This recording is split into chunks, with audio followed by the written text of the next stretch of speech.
Welcome back to another episode of the Ridgewaypod. I'm your host Udoy, and I'm here again with Ush, the duo. We're back for another episode. Thank you for joining us. Today we have a unique situation, I guess, a unique format where we came up with some interesting topics over the last week or two, and we kind of want to dive more deep into them. At least the topics that interested us. And you've been seeing on social media a lot. Before we begin, please hit that subscribe button on our YouTube. We love your support. Please give us a follow on all of our social medias.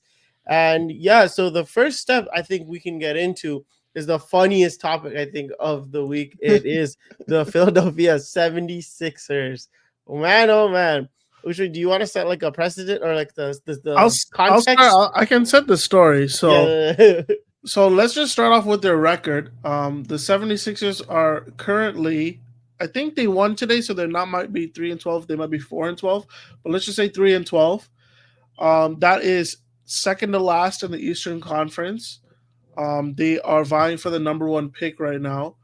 And the other day, Shams comes out with a report, and basically the report is saying that players in the locker room, i.e. Maxi, have been frustrated with Joel Embiid's process and how he, acts like a leader, like how he carries himself as a leader, and a bunch of other things with the Sixers organization. But that's the gist of it.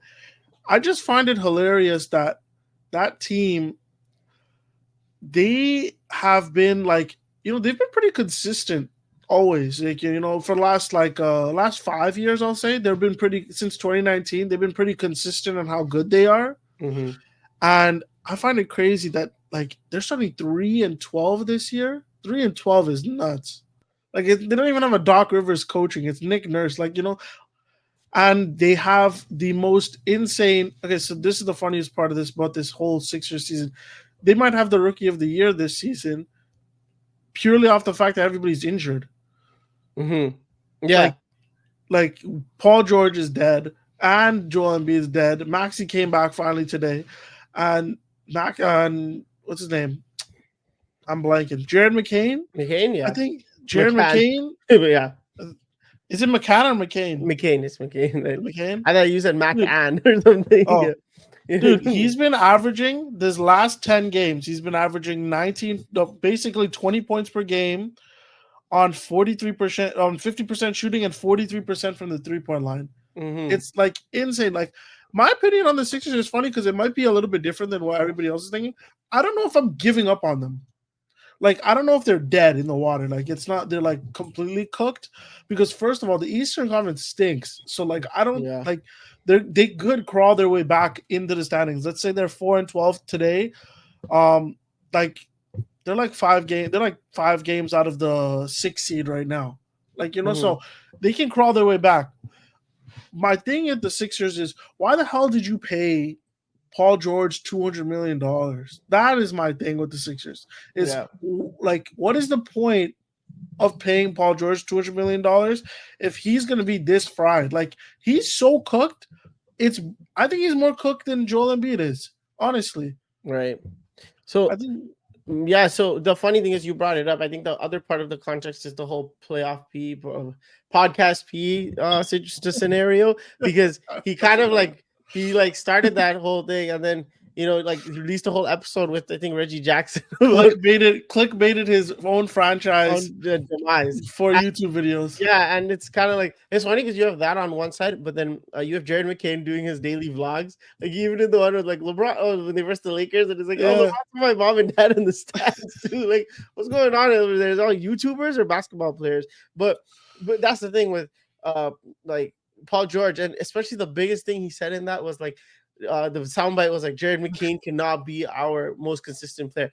Context-wise, I get what he's saying. The rookie shouldn't be the best player right now when you have MVP / top 5 player in the world in Joel Embiid, Paul George, whatever he considers himself these days, a good Robin, a good 1B, whatever he classifies as, and Tyrese Maxey keeps getting better. We're very high on Tyrese Maxey. Mm-hmm. I'm pretty sure everyone is. So it's just crazy how with that being said, but it's he still said that, and it's yo, your rook is getting it together this early into his NBA career. Maybe keep feeding the hot hand, and you guys kind of just come back from your 400 injuries. How about that, Paul? It's just kind of Well, it's funny because like he's saying in my they opinion. shouldn't be consistent. I mean, he shouldn't be the most consistent player, but it's like, bro, like, are you guys gonna be consistently on the court, like ever? Yeah, Like, are they ever exactly. gonna be on the court, like genuinely? And what you said about like you were not going to give up on the Sixers. Yeah, a healthy Sixers team is like still like a 5 seed in the Eastern Conference in the Yeah. NBA. Like, come on, it's like Paul, like they're all talented people, and it is weird though because it's like wow, Nick Nurse is already feeling the burnout like he did in the end of Toronto. It felt like where you just kind of wanted to leave for it, but it is so jokes. The other angle of it is like the whole leadership Joel Embiid part. I do think there's a big thing there, like something there, because obviously it's not like we're reporters or we're in the locker room or we have Shams contacts telling us what's going on there. But if you look at it from almost like his entire, like since he entered his prime till now, he's never really fully ever taken that the what's the word, like responsibility of the team, especially when like the L's come up and pile up on that team, from the days of Ben Simmons being thrown under the bus to okay, cool, you were younger, you and Ben are both like fighting for who's better, so maybe something ego stuff was going on, to James Harden coming in. That ended pretty badly, and I'm not saying he's the only one at fault. You know the Daryl Morey money situation, Joel Embiid also, right? It's like he's kind of just like, as long as nobody talks about me, I'm good. I think that's how he kind of portrays himself, and I don't think that's necessarily a good leader. Like a leader has to answer to the critiques, right? The criticism of it all, and he's kind of like, well, I should be getting MVP, like during those runs against Jokic, MVP spot, and it's like, okay, and then the playoffs when the flame out happens, because dude, you're good. We're expecting you to be good enough to take your team to a championship. At least in the Eastern Conference, Giannis did it. Tatum did it, like Tatum and company, whatever. Like who's next in the Eastern Conference is Joel Embiid. Now at this point, okay, but this whole time I never felt like he ever wanted to leave Philly though. Like Philly is fine. Now though, I'm starting to see the cracks, because if Maxi's calling him out, because Maxi's kind of feeling like, yeah, I'm pretty much being the leader because I'm the guy who's available. I'm a made man now. And Harden is gone, so I stepped up last year, and now I'm stepping. Now I'm like ascending.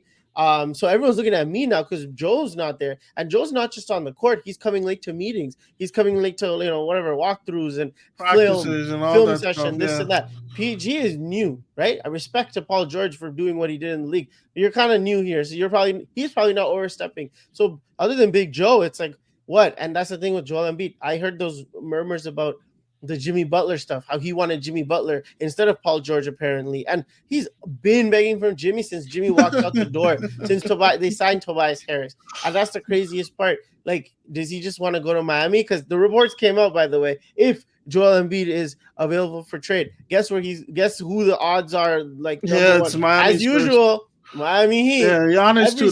Everybody's going to Miami. Mitchell, Miami. Damian Lillard, Miami. It's either that or New York. That's all it is. It's always those two. Donovan Mitchell, Dame, and what's his name now? Joel Embiid.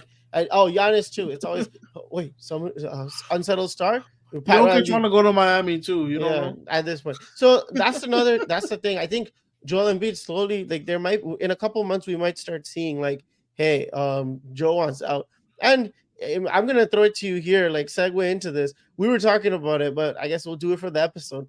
Backcourt of Tyrese Maxey and Jared McCain is like unraveling before our eyes. Funny enough, like naturally, and I don't know, like yeah, go for it. Like if you want to talk about that, even really. Honestly though, like. Today's game, I was gonna come in and I was ready to be like, oh, like look at the backcourt, it doesn't work, this, that, whatever. Yeah. Today's game, they actually like hooped their asses off, but they played against the Nets, so it's like, yeah, whatever. But for basketball fit wise, in my opinion, it doesn't fit. Like Maxi's not some elite defender who's gonna guard. Like they have no point of attack defense here. Yeah. Right. And honestly though, like.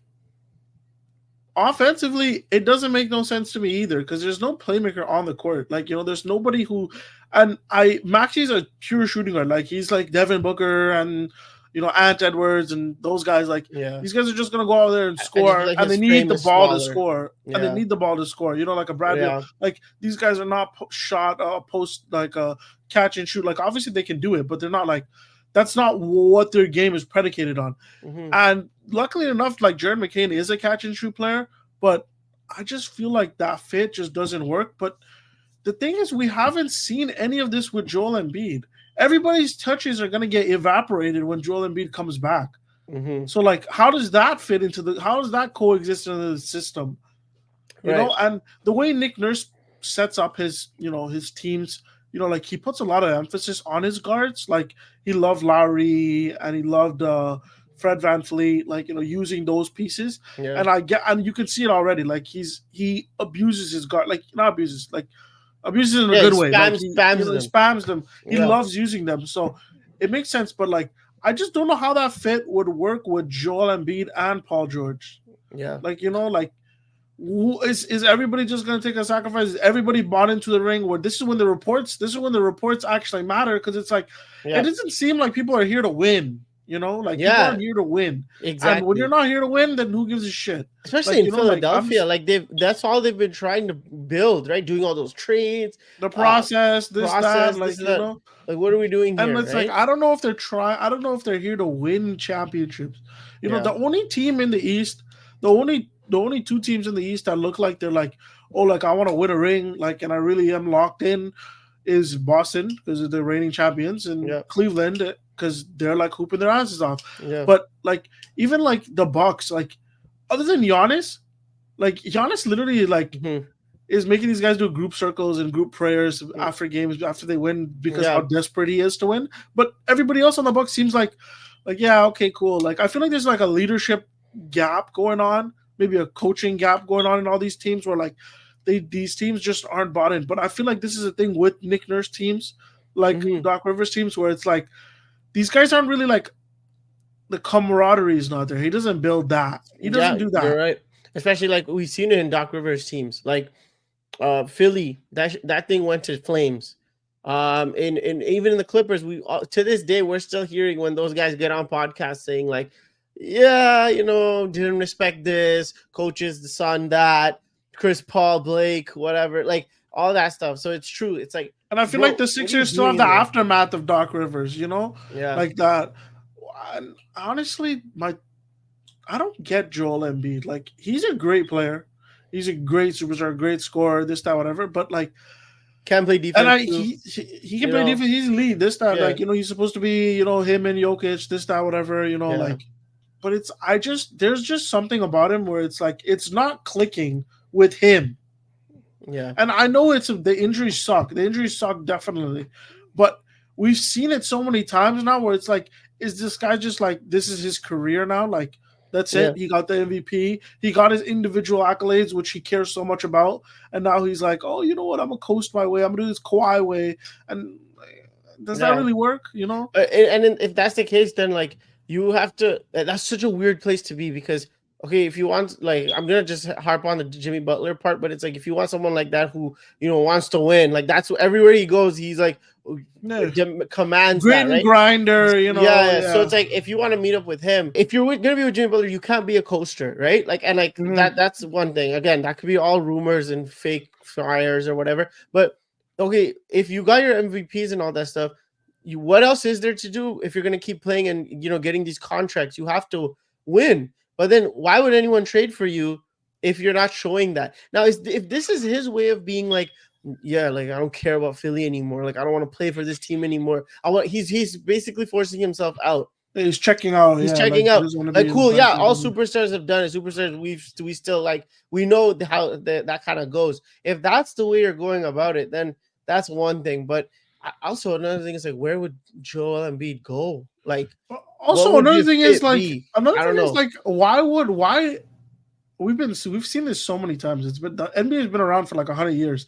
Like why would Daryl Morey go out and like sign Paul George then? You know what I mean? That's a good question. Like, Why you know, why like, are we building? Why are we giving a bag to these stars to come and play for you, Joel Embiid, like, you know, like to so compliment you? So obviously there's some conversation that went on back behind the scenes where like Joel Embiid is locked in with this team and he wants to win. He must have had that conversation with Right? someone like So Paul George to leave the Clippers like that. And like, bro, they gave Paul George like $200 million, bro. They didn't give him no like, 2-year plus one. No, they gave him like a 4-year max. Like that, Also, that happened. And like drafting McCain, who's like, we also just thought he was gonna be a shooter coming in, at least in the beginning. Like that's a great complimentary piece. We gotta have a conversation about that draft another time and how these NBA teams have no idea what they're drafting anymore because the 15th, the 16th and the 17th pick are the two picks that are going to be our front runners for Rookie of the Year right now. Yeah, it's true. Very, very true. And speaking of that, we can kind of go on to the next topic, which is the Los Angeles Lakers. Their leader, Dalton Connect. What a interesting thing. Right now, the Lakers, they just lost against the Orlando Magic last night. Saw that game. Now they are 10-5, fourth place in the Western Conference. Still, decent record compared to other teams. 6-game win streak. They just broke their loss streak. They just lost their streak. They were I think they had the longest winning streak in the league at that point. I think them and Orlando. Yeah. Like it was a tie, and they fought for it. Yep. Let me see. Yeah, Orlando's playing good. Yep. Orlando. They're 7.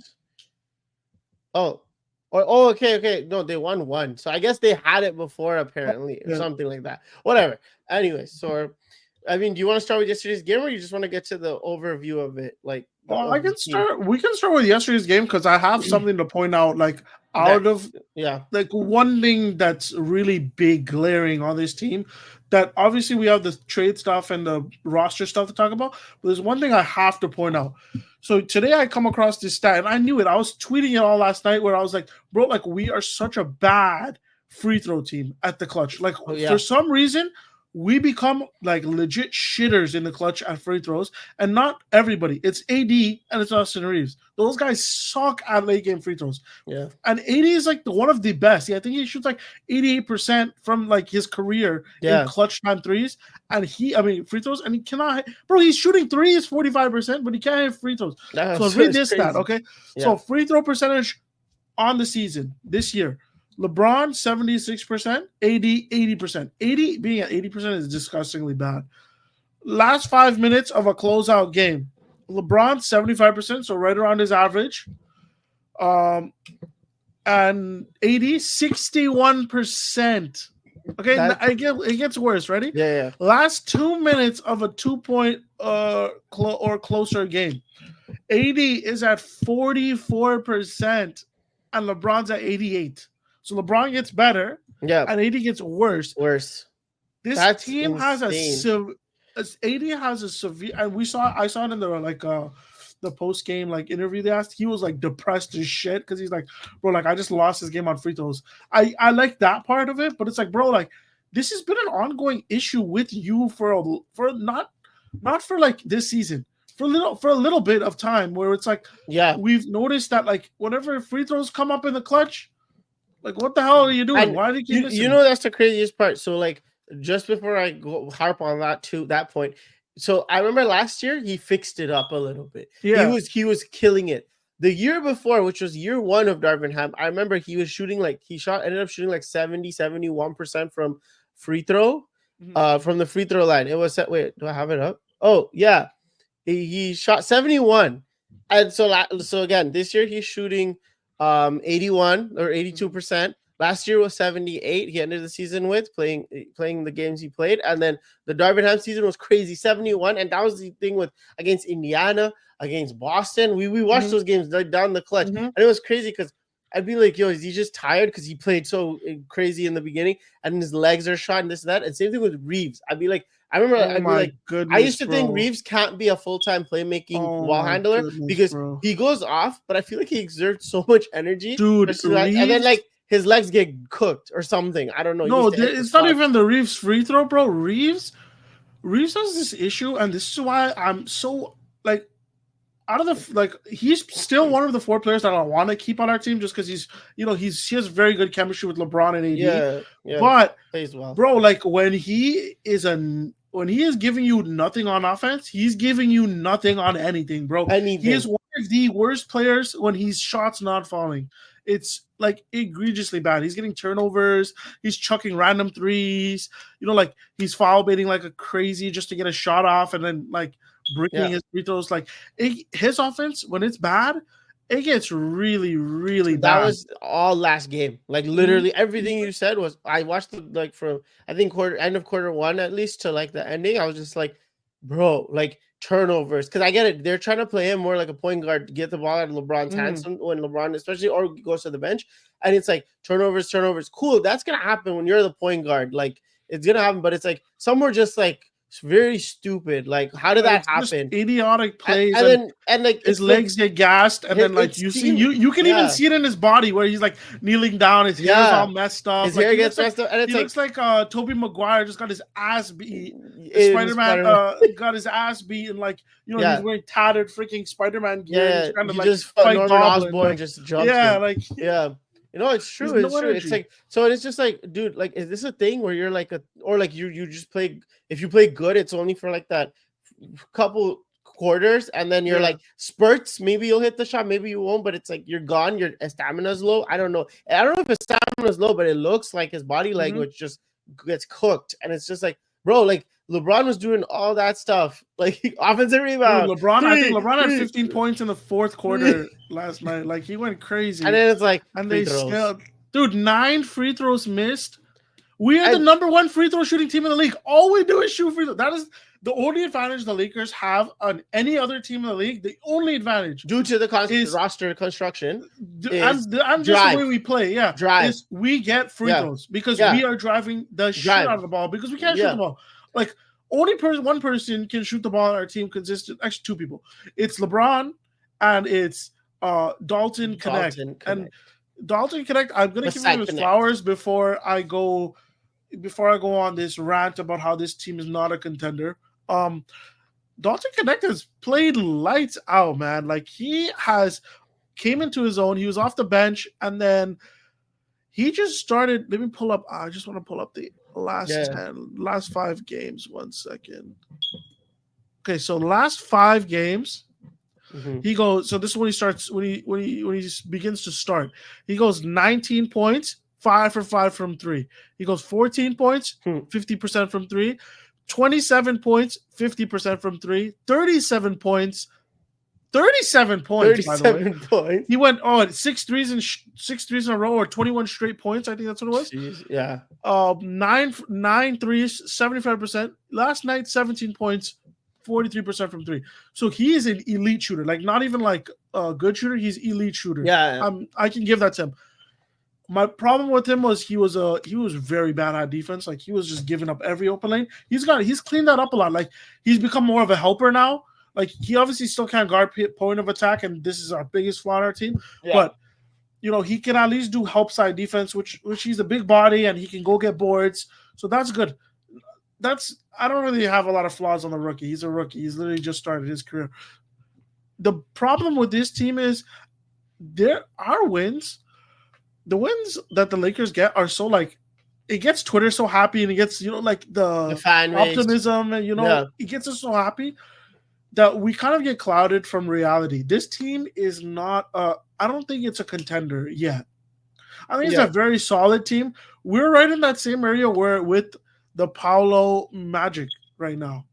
Funny enough, like in the East, the Paolo Magic are going to be a top 3-5 seed, and they're going to make it to playoffs, and they're going to be really competitive, and they can beat anybody. But they can also lose to anybody. And they have a lot of flaws in their team. They can't shoot really well. They drive a lot at the paint. It's a lot of inconsistent play across the field. So I feel like there's 2 big things that we need. And it's been like this for the last 2 years. We need any type of point of attack defense. Like go beg for Dennis Schroeder to come back on the team. And while you're getting Dennis Schroeder, go get a backup center, man. Please get a backup center.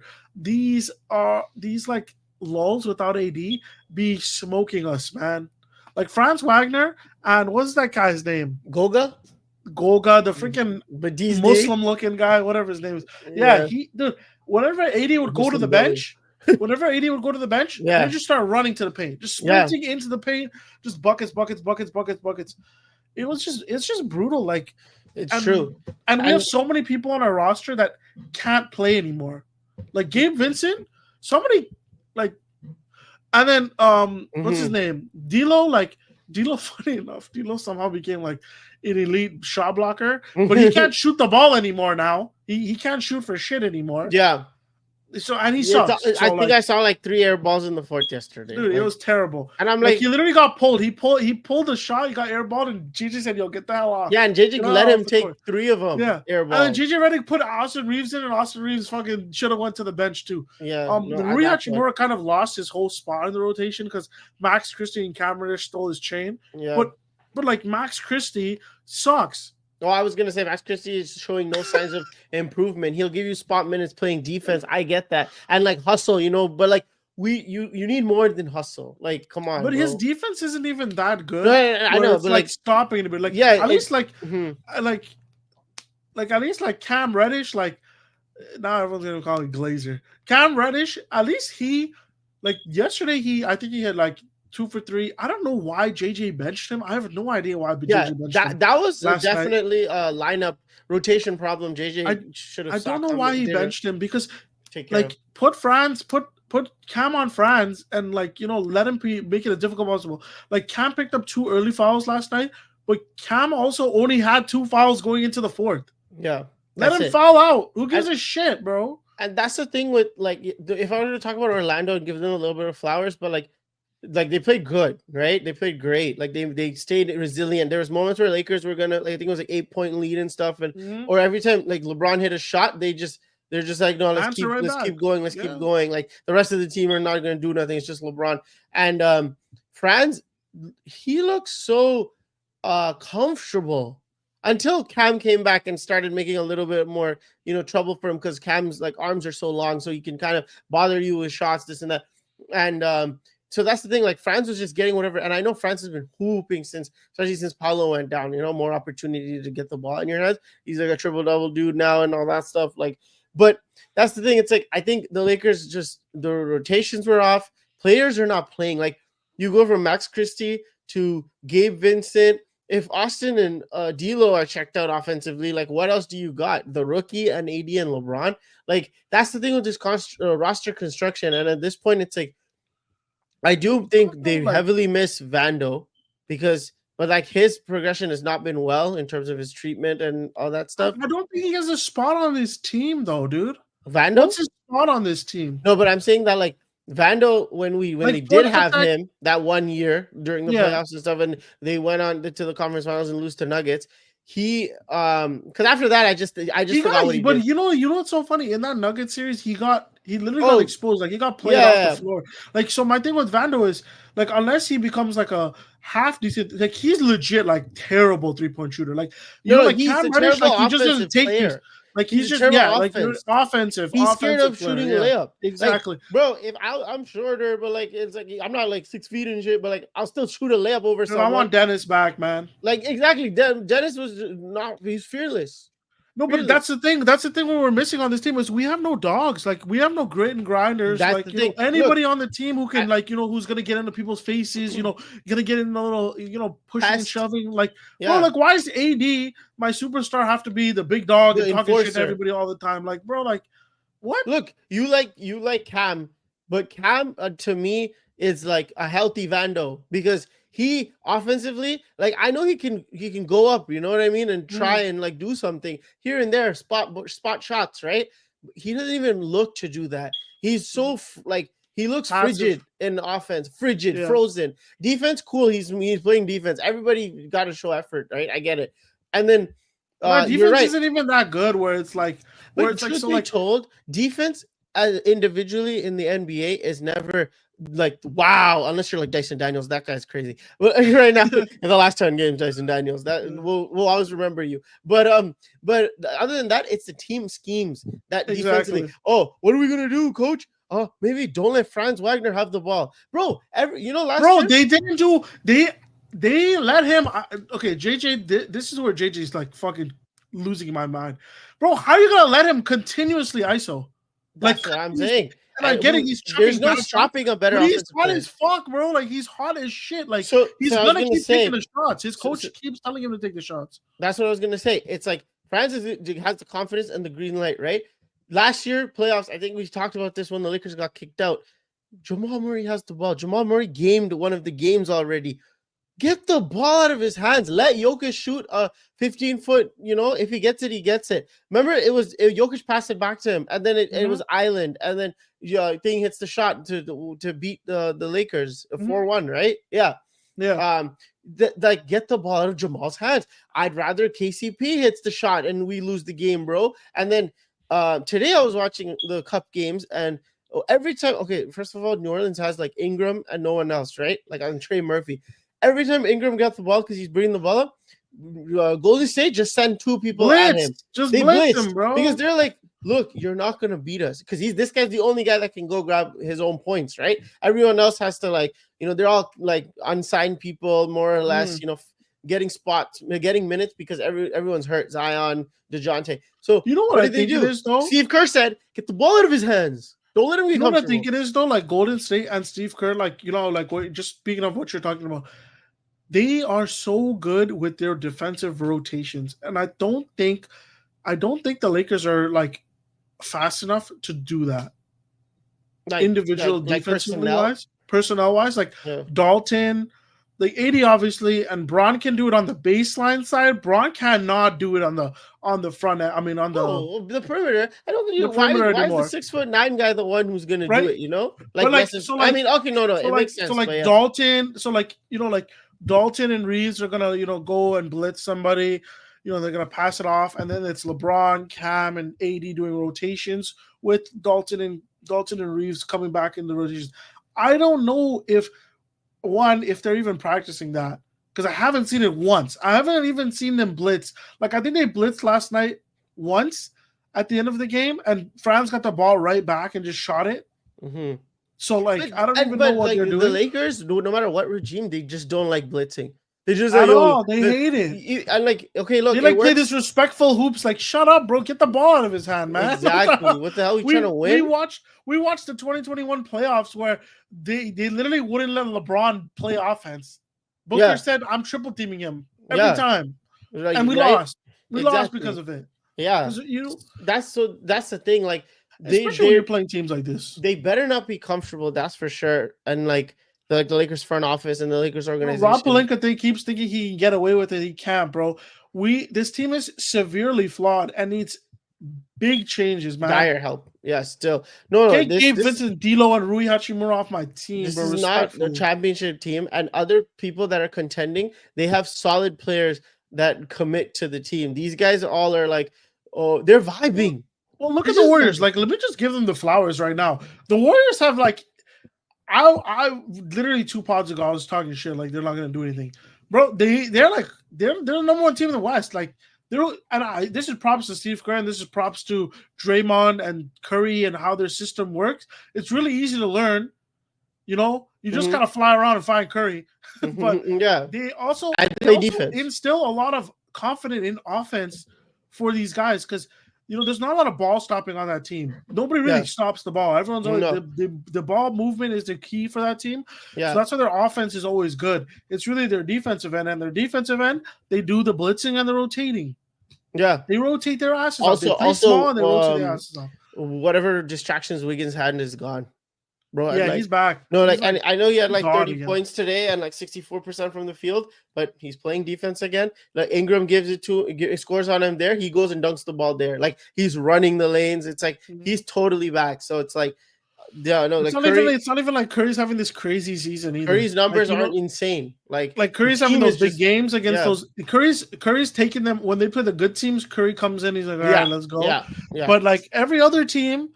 And this is the problem with the Lakers. We can't rely. We just LeBron. We shouldn't have LeBron have to have 15 in the fourth to beat the Orlando Magic. That shouldn't be. That shouldn't happen. That's the thing. When it comes to those teams, the Celtics and the Nuggets, and if the Mavs come to town with Luka, and I guess I'll give the Suns and the thing their The credit. Oklahoma City Thunder. Yeah, like those guys coming to town. LeBron, we need 15 every quarter, right? Yeah. Like whatever. AD, we need 400 blocks. But against Orlando Magic's a solid team. They're gonna make playoffs. I have a high praise for Paolo and that team. And there's a certain other teams, but that are not necessarily. They're on the same level as the Lakers, if not lower. Why do you those are the games where the team effort, like today's game again, I'm gonna reference the Warriors. Curry had 19, everyone else chipped in. Even though Wiggins had 30, it wasn't allowed 30. Everybody chipped in. Draymond had solid defense, 11, 8, and 5 on offense. Everyone's running, everyone's playing defense. It's like it's a team effort win for the Pelicans. The Warriors also have athletes on their team, and the Lakers don't. Yeah, I know. Yeah. The only person who is really an athlete other than LeBron and AD is Dalton. That's why he can kind of fit on the floor, catching lobs. Because he shoots the shit at the ball, and then he'll run in and then do a rim grazer. He gets his junk off so fast. Yeah, it's the only bright spot on this roster right now. Everybody else sucks ass. Even though those 6-game win streak we had, we played a lot of shit teams. We played some good teams, but the wins came. And 3 of those wins were off Dalton's back. And it's like, we can't do that. We can't do the Jared McCain shit that's going on in Philly. At one point, I think the Lakers were going to lose to the Pelicans. And then Utah game was close too at one point. Right? Like, it's like, bro, what are you guys doing? Like, blow it up then. So that's the thing. Backup center for sure. Need to switch these personnel bums that are on the team right now. We need a guard, man. We need an actual guard. And a guard who can defend. We need Dalton to come back off the bench. Honestly, I don't want him to start. I want to give him a flamethrower off the bench, and I don't want to give him that defensive responsibility. Yeah, that's what I'm saying. No, that's how the front office should figure that out. Lakers. If anything, like the Brooklyn Nets, if they went on like a Black Friday deal sale or like a Boxing Day sale, it's like for players to trade. It's like. They have Dennis Schroeder's, those pests, and can score, handle the rock, play make, just a little bit of everything that you kind of want. They have Cam Johnson, elite shooting. That's another one I want. A wing defending shooter, great, knows that he's been on the good teams, went to the finals. He knows what it takes to be on those teams. Nick Laxton, a bunch of 7-footers. If we don't care to get if we can diversify the bunch of offers that I don't even know all the the details with the trades, what money, this, that, whatever. Yeah. But really I want Dennis Schroeder. If we can't get Dennis Schroeder, I want Cam Johnson. I want Nick Claxton. I want, a big who can move their feet. Yeah. And is not expensive. I see people say JV, and I seen you message me about JV, and I was like, bro, JV's old and slow. The only thing I want Jacopo, bro. You know what I mean? He's better than JV. And funny enough, Golga's only getting minutes because thing went down. Wendell Carter Jr. Carter, because Wendell's back up with Mo Wagner. But he's not coming back though. Wendell. No, he's day to day. He's still thinking. Okay. Yeah. So it's Golga's actually the third thing. No, and I'm saying why? Because you named JV, we named Poto just now, and Golga. Yo, these Eastern European bigs. So either give me a big that can move his feet, or one of these guys that don't get injured like that. Tough as shit. When I know he's not Eastern European, but I sometimes miss Marc Gasol on the Raptors and on the Lakers. That guy was solid, bro. That's the thing. It's those guys are tough, can back up AD. If anything, AD can sometimes play the 4. Sometimes you could try it out depending on the opponent. So it's either that or a big that can fly and defend, rim run, just like LeBron would want. Like a TT, a TT for Braun. You know what I mean? Yeah. That's the thing with the Lakers. We're just not there for contending yet. I just don't think we're there yet. We're close. We just need a couple more pieces. Our offense is pretty good as it is. The free throws are really bad, and the rebounding is really bad, and the point of attack defense is really bad. Those are the big 3 things, and those are things we got to practice and we got to make trades for, because that's the only thing we can do. That's the thing. Obviously, JJ and them can coach it out of them, but at one point, your personnel catches up to you, which is we've been seeing in the playoffs, bro. Well, that's what Rob Pelinka is doing right now. He's like, go out and show me you can win with this personnel. Then maybe maybe I'll make trades. My thing is, what the fuck does LeBron and AD have to prove to you? They want a ring already. Yeah. Go get them their pieces they want, they need. Exactly. Who gives a shit about JJ? We're trying to win here. That's the what thing. does JJ need to prove? Give JJ the best amount of pieces, and then be like, "Yo, go win me a championship." Yeah, and then maybe JJ can coach it, and like he is doing do the Steve Kerr thing. What the hell are you talking about? Okay, Warriors just got everybody. Then they're like, "Here's Steve Kerr." you know what I mean? Steve like, Kerr just the final piece. Phil Jackson. Phil Jackson, right? It's like, okay, so we gave you like Shaq and Kobe. Can you make it work? Oh, yeah, I'll figure it out. Something. We'll figure it out. JJ, you have LeBron and AD, kind of like prove it to us that, and then we'll make trades. Like what? No. Yeah, no. Sorry. That's what I meant to say. The Shaq and Kobe thing. Okay, we'll just surround them with defenders and shooters. So when Robert Horry needs to make a shot, when Kobe can pass it out, and like et cetera, the list goes on. Like, dude, Rob Pelinka is actively rooting against my feeling. I hate that dude so much, bro. Yeah. They're just here for money, man. At this point, yeah. And so funny enough, this third topic is like hilarious. I think it's a quick, kind of a quick one, but the Lamelo Ball benching. No, dude, this is not a quick one. This is a terrible. Oh my god! So Lamelo Ball. You can go ahead first. So Lamelo Ball, just for our viewers and our listeners, pretty much, I think it was against the Brooklyn Nets. He was playing not the best, 12 points. No, it was pretty bad game, like in terms of superstar standards and all that stuff. Cool. Nothing new, to truth be told, me personally thinking, not just about LaMelo. A star can have a game like that.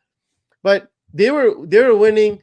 Brooklyn came back, and it was like a 1-point game or a 4-point game. I forget what it was.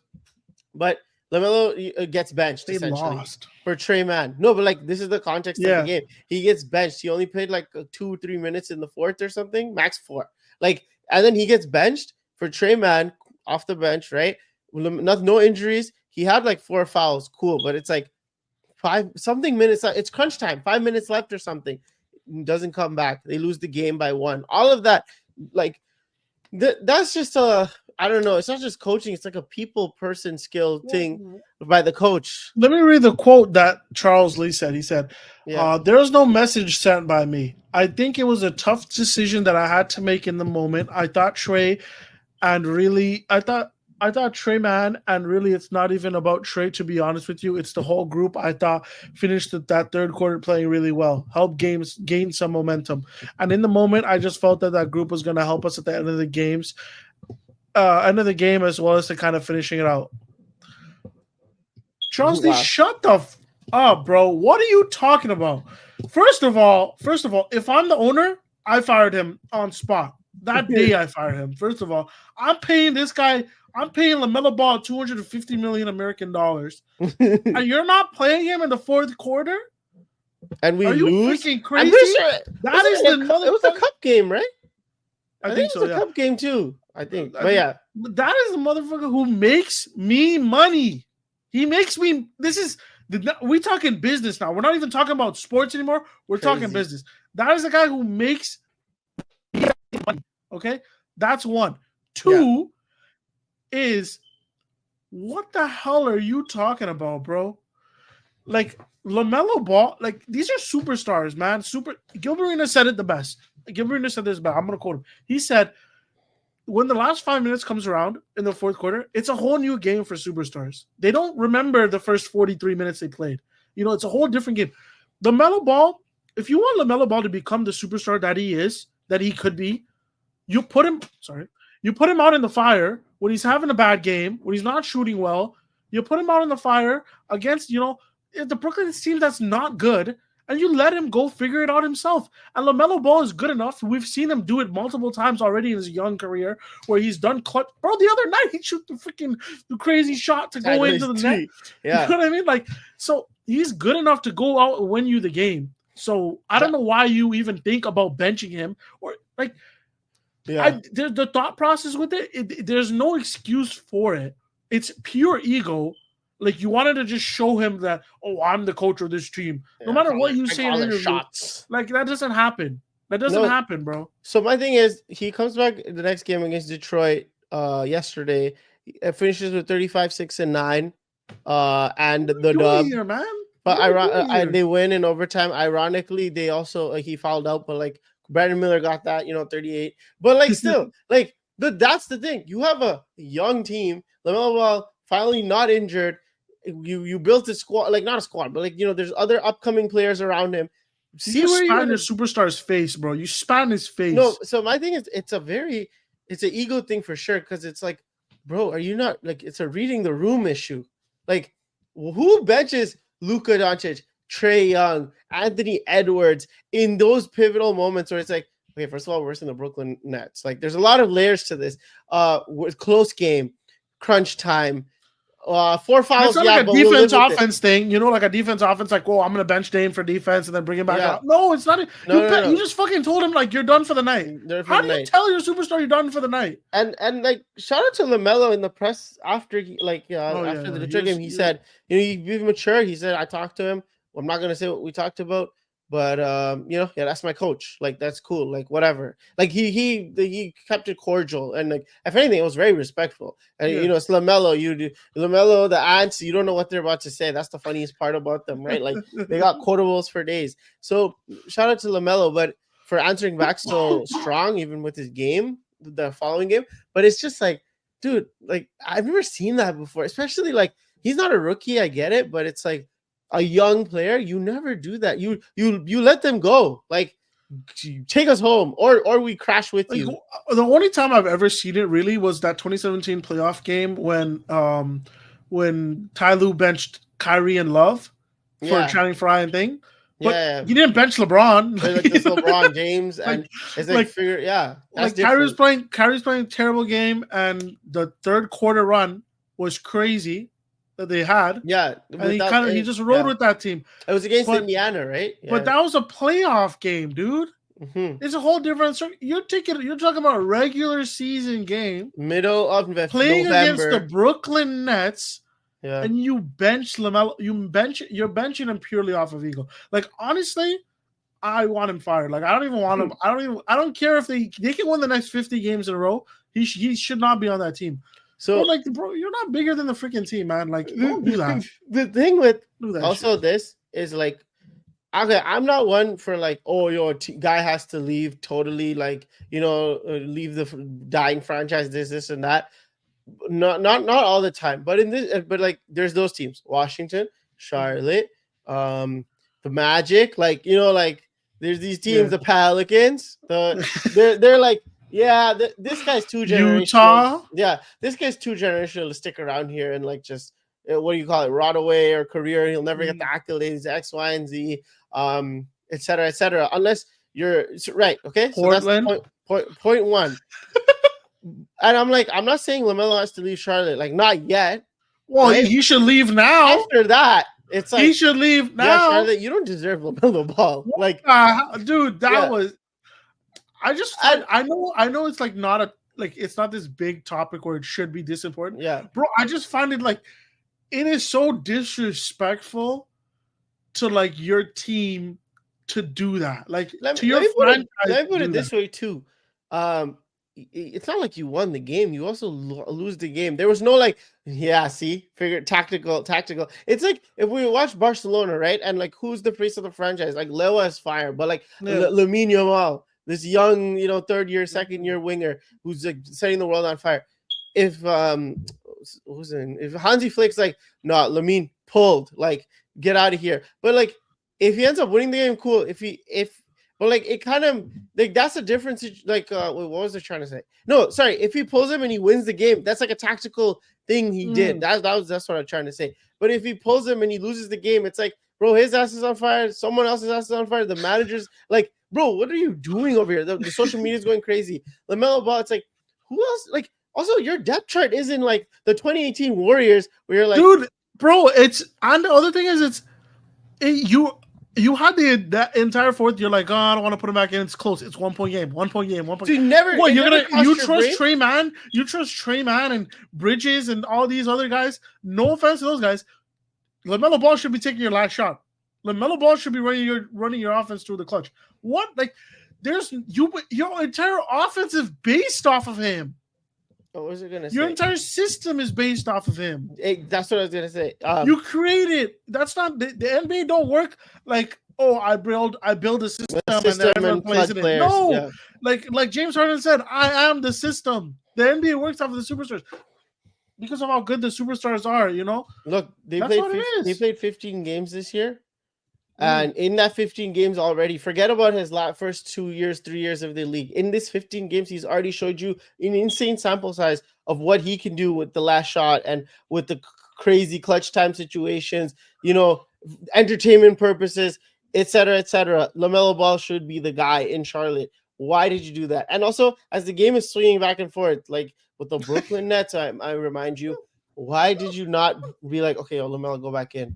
Now, if LaMelo there throws a temper tantrum, like, nah, my ego saying I'm gonna sit here. That's a whole other issue. That's another conversation. That's a whole. But LaMelo didn't do that. Like, we'll never know. We'll never know, right? Like, yeah, and that's the thing. Like the Charlotte Hornets, who, funny enough, sometimes I can't even watch on League Pass. And moving on to the next topic, yeah, because I don't even know how League Pass works. Like, I don't get it because blackouts, this and that. Whatever. I can't watch Raptor games. I can't watch Laker games. Yeah. I can't watch any nationally televised games because this thing sucks. And now I can't watch Charlotte games because LaMelo's being benched. So what do you want me to watch? Adam Silver. NBA. He wants me to watch the Washington Wizards versus the Utah Jazz. Like that's what he wants. I guess so, watch. But maybe there's a blackout there. But NBA ratings. That's pretty much what we're talking about. Yeah, go ahead. So, like, a lot of people have been talking about, like, why the ratings dying, every Sharks to play the lowest it's ever been. They shoot so many threes. That's why nobody wants to watch the games anymore. Blah, blah, blah. First of all, I think this might be one of the better start to the seasons that we've had. Like, there's so many funny storylines going on. We had the 15-0 Cavs, and then, Tatum cracked their skull in, and everything that's going on with Milwaukee and Philly and, Golden State resurgence, OKC, Rockets playing great. Like, there's so many good things going on in the NBA where like, shut the hell up about the 3-point shooting, man. Who gives a damn, bro? Yeah. Like, who seriously gives a damn about the 3-point shooting? You guys are like, nobody actually sits there. No, and not a single one, unless you're watching the Celtics game. Because when I was watching that Celtics and Cavs game, I was watching it, and then, like, Payne Pritchard would hit a 3, and then Derek White would hit a 3, and then Tatum would hit a 3, and then Payne Pritchard would hit a 3, and then it was a 3-point game, and then it's a 15-point game, and I was like, oh, yeah, that's how it feels to be on the side that's not cheering for them. Yeah, but so a lot of people, so the ratings are low, and I'm gonna tell you all this like right now. It's not because people aren't watching the games. I think people are still watching the games. People are just not watching the games through legal sources. That's what I'll say. Like, illegal streaming is now, like, it is so much easier for me to pull up my phones, go to, illegalstream.com, 1, 2, 3. I'm not giving you my links. Fuck you guys. I've never used the link. I've never. Okay, I have cable television. Okay, yeah. I have YouTube TV. I'm rich. Whatever my dad has. Yeah, but it's so much easier. But here before. Okay, let's not harp on that. That's a given thing. Like, give a statement. Cool. You get it if you get it. If you don't, whatever. I don't need to spell it out to you. But I think what you're saying is the other side too. Why is it so hard to watch your games, Mr. Silver? Like, this is an honest conversation. Let me go with this. NFL, the zone, everything's there. Forget red zone. I'm not asking for NBA red zone. I'm just asking for a platform where it all can happen. Soccer/football has a problem. And it's a first world problem. For Premier League games, you have Fubu and other stuff like, I think, Liga and stuff like that. But then European competitions like Champions League, Europa, you have DAZN. 2 different apps, extra money to pay. But guess what? They're all there. I can watch Liverpool versus Man City or in a Champions League game if they were to come up. But I don't feel like watching Liverpool today. I want to watch Barcelona versus some other team from Germany. Like, I can watch every single game on one platform. Adam Silver, you have cable networks, you have deals with nationally televised stuff. You also have League Pass. If you're local, you get blackout stuff going on. Like, because I can't watch anything, dude. You go on cable. You cannot find any game. You cannot find it. And the other issue is, and this is a big issue when. It's going to come down when the expansion comes on. They have to move teams to the Eastern Conference. All the good teams in the league are in the Western Conference. Nobody in the East Coast is staying up until 1 dude, the game finished last night at 1 a.m. The Laker game. Yeah. Okay, cool. The It was Laker a game is the Thursday latest night. game. We have work. But like all of these games, Golden State plays at 9 o'clock every day.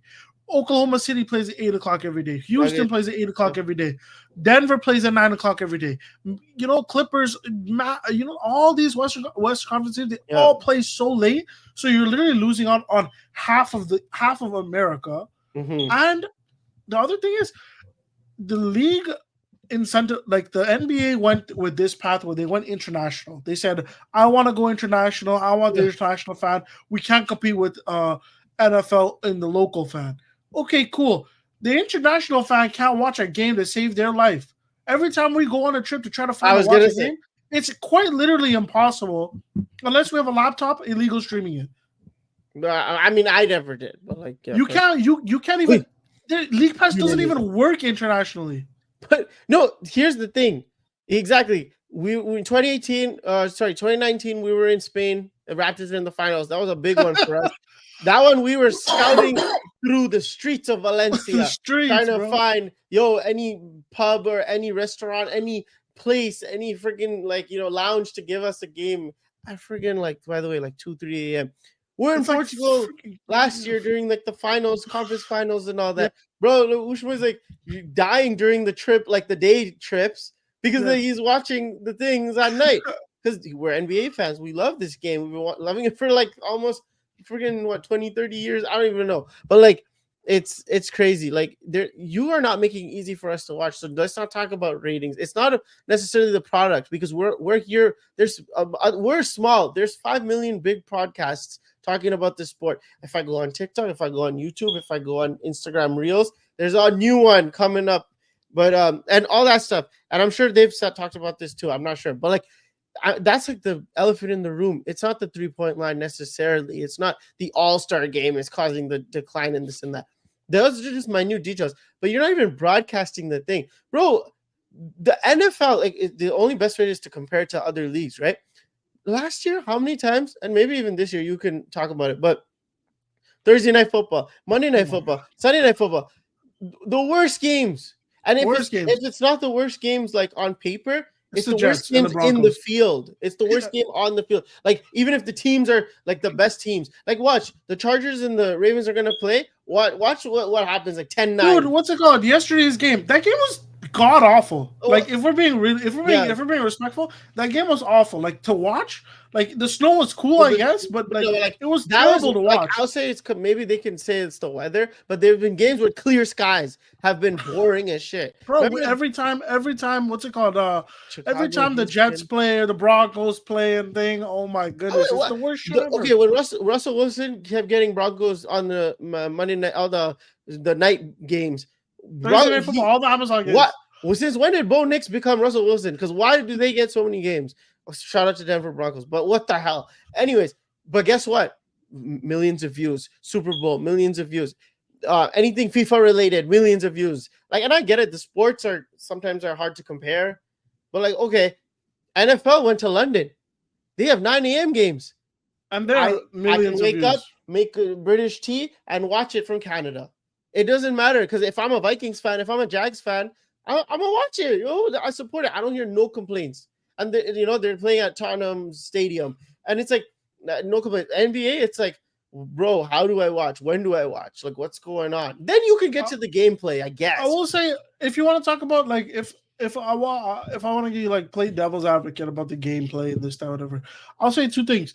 One is 82 game season. It's a long, grueling season. It's hard to watch every game all the time and figure out things. The only thing is, we're never going to get rid of the 82 game season, because the 82 game season, if you shorten it, the players are going to lose their money. The players will lose their mind if they lose their money. So that's never going to happen.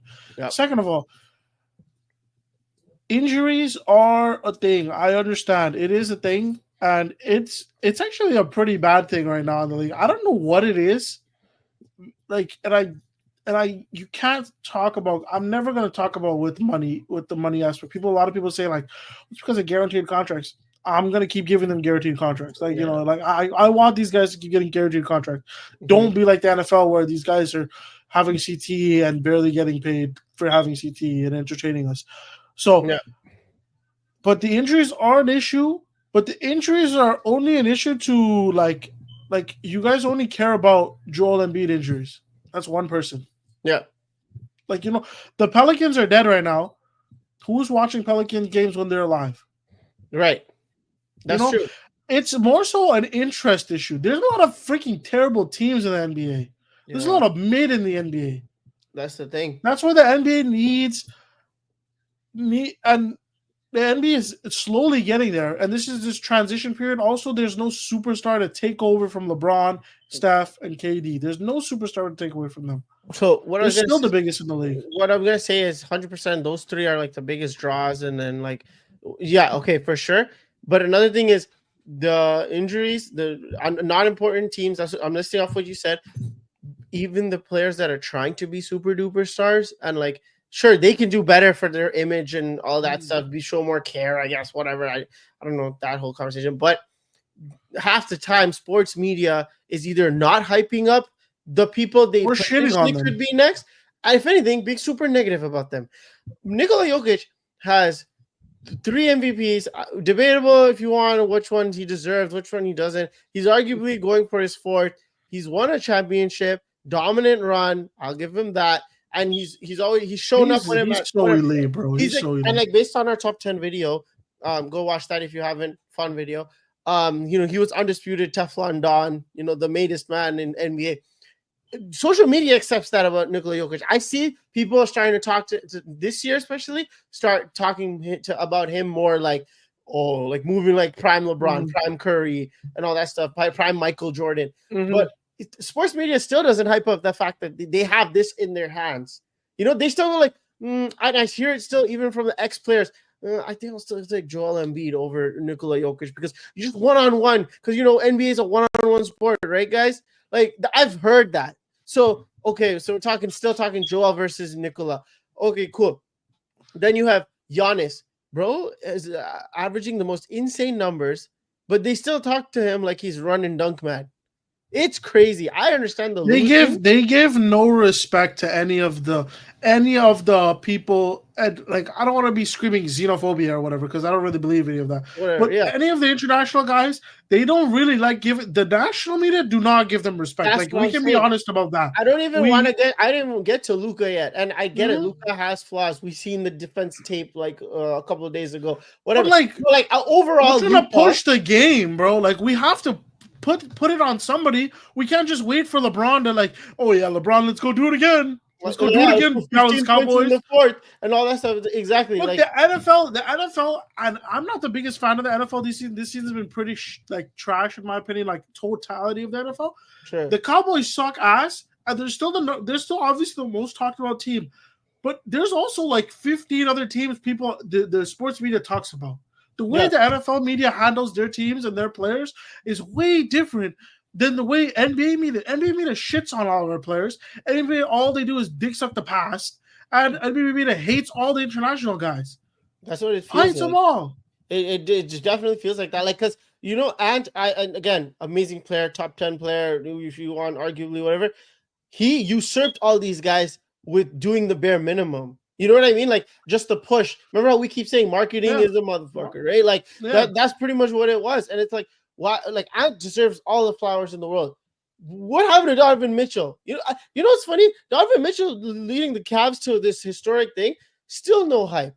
But if Donovan Mitchell was doing this for maybe the Knicks or some next thing, and it's but market matters. I don't know. Maybe hype your players. Justin Jefferson is the best wide receiver in the National Football League. He plays for Minnesota Vikings. To this day, that man either oozes his own aura with his game, or you cannot talk about him. All they do is talk about him. That's what I'm saying. You have to talk about it. Joe Burrow and Jamar Chase are losing to the break. They just keep losing. But guess what? The national media is not necessarily. It's 50-50. I'm not saying losing should be rewarded, but also they're we know these guys are so special. Looking at the game, though, exactly.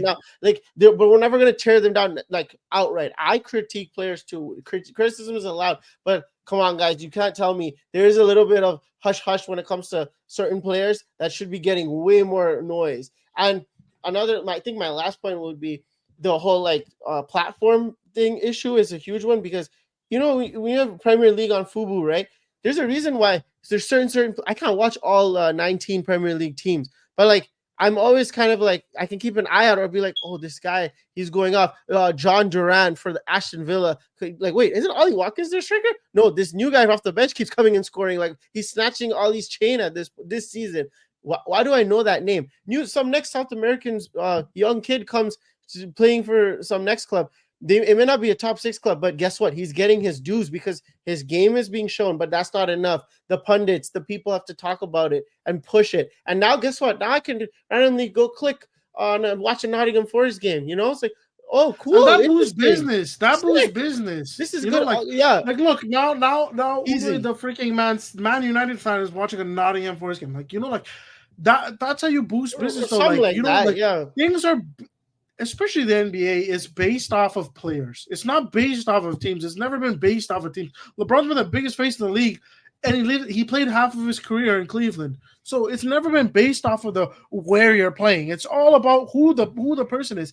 But the NBA media, what they do is they don't like half of these people anymore. They don't like them. They just don't like them. Yeah, that's clear as day. There's those two things. Media don't like a lot of their players for some reason. Who knows why? So many entertaining players in the league. Bro, Paulo is the most under talked about number 1 pick I've ever seen in my life. Ever seen in my life. Bro, we talked about it the other day, and now I'm like now I'm like, wait, is this a connection? We were talking about when De'Aaron went for 60. Right before during that game, we were like, you were saying, like, I'm not gonna lie. Like De'Aaron got it, right? 3-level scoring. He's not a thing minus on defense. He's a athletic point guard, like everything you'd expect. Why don't I like rate him like that? Like, why don't I think about him like that? And I'm like, it's not just you, it's everybody. And I'm like, oh, is it all of us not rating him? It was that night. And then he pops off for 60. And then Mike Tyson is in a boxing ring. It was a weird night going on. Yeah, it was a weird night. Like, exactly. That's what I mean. It's like, bro, De'Aaron Fox is like probably a top 5 point guard this season. Bro, like, there's not a single word about him. No, but like even me and if I want to, I have to find out. I have to go and look. Oh, I literally go like, oh, De'Aaron Fox dropped 60. Like, why do I have to like go and like find some next Twitter page talking about it? Here's a funny one. He dropped. We can end it soon, but he dropped 29, 7 and 7 on 50% field goal today. That's De'Aaron Fox. A fucking peep in the world. No, and there's definitely something going on that needs to be fixed. We're just here, throwing our ideas out. If anyone wants to talk to us, please reach out on the ridgewaypod. But is like the league, the play isn't the problem. The play is not the problem. I think that's There's so many other things down the line that is going on in and outside the league that is negatively affecting it. But the play is not the problem. Stop blaming the Celtics because they're a good ass team. Yeah, like that. Come on, bro. Come on. Anyhow, so I mean, with that note, I think we'll take our things to the NBA headquarters. But in the meantime, while we do that, you guys hit that subscribe button. Check us out on YouTube, Spotify, Apple Podcasts, and also you can hit us up on our socials. It will be in the description below. We are both on Twitter. We're very active on Twitter, talking our shit, talking our opinions. So please hit us up, Instagram, Twitter, all of that fun stuff, social media, and see you next time. Peace.